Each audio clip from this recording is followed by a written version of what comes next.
ये जो चीख रहा था वो इनकलाब जिंदाबाद कह रहा था। हाँ, वो बोल नहीं सकता था, मगर अपनी चीख से उसकी क्रांति साफ दिख रही थी।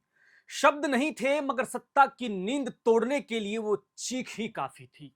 कल राजधानी दिल्ली की सड़कों पर सैकड़ों मुखबधिर अभ्यर्थियों ने कोई नारा नहीं लगाया, कोई भाषण नहीं दिया, फिर भी उनका हर इशारा सत्ता के कानों तक गूंजा।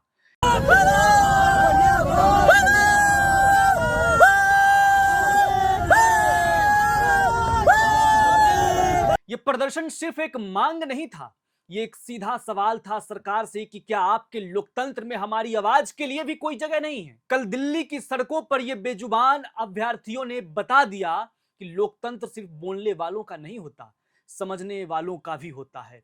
सत्ता और सिस्टम जब बेलगाम होता है तो दबी हुई आवाज भी बुलंद होती है। अब सवाल शासन से है, क्या आपके पास इतनी संवेदनशीलता नहीं है कि आप संकेतों की भाषा भी समझ सके, या फिर आपकी संवेदना भी बहरी हो चुकी है। इशारों में उठी ये उंगलियां आज भी जवाब मांग रही है, जनाब कब तक, कब तक भाई, कब तक हम विश्वगुरु बनेंगे? और क्या ऐसे बनेंगे जिस देश में बस एक परीक्षा के लिए सड़क पर उतरना पड़े और लाठी खाना पड़े, जिस देश में शिक्षक और छात्र एक साथ तानाशाही लाठी का मार खा रहा हो, उस देश का क्या होगा? भगवान ही मालिक है। जी हां जनाब, कल राजधानी की सड़कों पर शिक्षक और छात्रों को पीटा ही नहीं गया, बल्कि उनके आवाजों को लाठी के दम पर कुचला भी गया।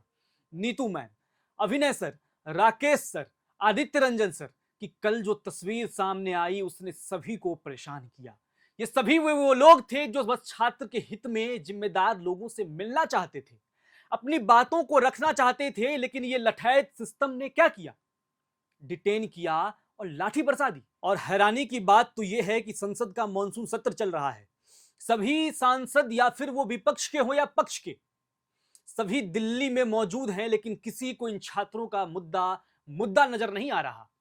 बरस रही सरकार की लाठी को यह नजर नहीं आता कि उन छात्रों के शरीर पर पहले से भी सरकार के दिए हुए चोट हैं, जिनका निशान अब बेरोजगार के रूप में शरीर की ऊपरी चमड़ी पर उभर आया है। भला नजर आए भी तो कैसे नजर आए? नजर आ जाए तो सरकार के चुनावी वायदों के मुंह पर कालिख न पुत जाए।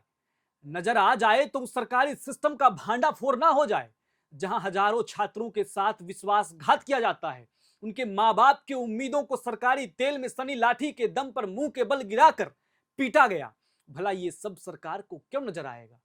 सरकार को तो चुनाव नजर आएगा, सरकार को तो वो वोट नजर आएगा, सरकार को तो वो वोट बैंक नजर आएगा जिनमें पिटने वाले भी शामिल हैं। मगर लोकतंत्र का दुर्भाग्य देखिए कि सर पर सरकारी लाठी का चोट लेकर भी वो छात्र लोकतंत्र के सबसे बड़े पर्व में अपनी भूमिका निभाने से पीछे नहीं हटता।